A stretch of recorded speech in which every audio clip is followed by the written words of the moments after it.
Yeah, hello guys, it's Victor again, continuing with tackling my bathroom reno. Remember, a couple of weeks, almost a month ago, I was embarking on bathroom reno. I was changing veneer plank to ceramic tiles.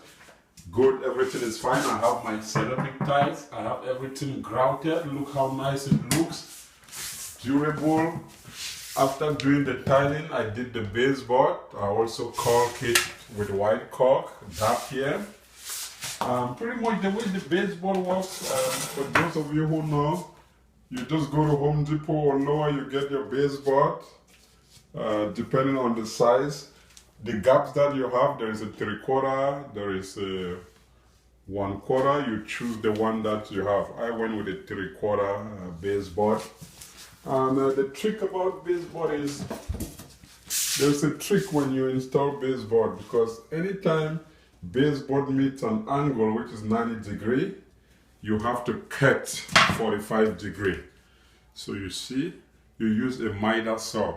You can only do this with a miter saw. It's like when you're working with a crown molding, you cut it inside 45 degrees, and then now you cut it outside 45 degrees. That's how it meets on the wall. So that's how you put in your baseboard.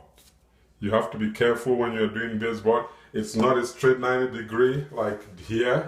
It will not flush. You have to cut it in and out. So I just said, let me keep this piece so I can elaborate. This wasn't part of the video. It was actually tiling, but I'm doing a little bit of detailing, and I'm, giving you more information. So I will put this, I will glue it, put it, nail it in, and then caulk it again. When you do work, you don't want to see gaps, so you use caulking. You caulk it out. So this is a dap. You either use the gun or the press. I have a gun here for the almond, the beach. I also put in the toilet, pot is back. So the toilet spot is back, and I also caulk it. I used to have the connector or the host. It was kind of rusted, so I bought a new one today. So I put it in. And then you can also see the vanity side is done and done. Remember, it was all oak, painted it white. Vanity was all oak. It has an old knob. Change it to kind of a fancy knob.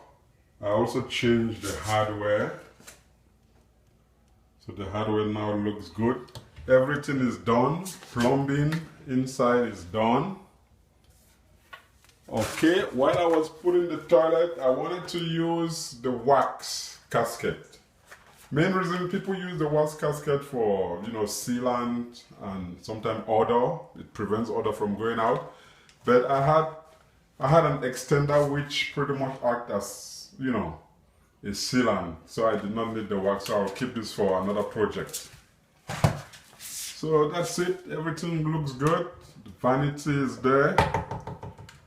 And one thing I also want to tell you, while I was doing my tiling, you remember I needed to do a transition at this point. I already have my white piece, which I bought kind of same tile, but a longer 24 by, and then I cut it. And then I had a gap. So this gap, I had to use a transition. I wanted to use a wood transition, but while I was shopping around, I fell into this kind of, stainless steel transition. So I just use it. It has a self-sticker glue underneath. So you cut it. I cut it with I cut it with an angle grinder, and then I just stick it in.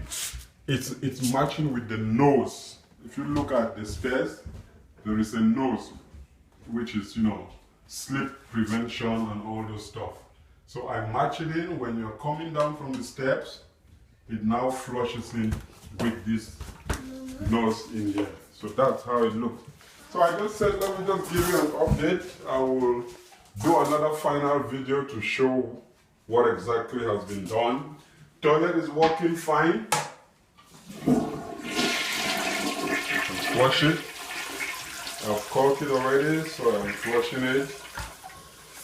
Put the toilet, you can see the new toilet that I got, the toilet clipper here, the bolt cover.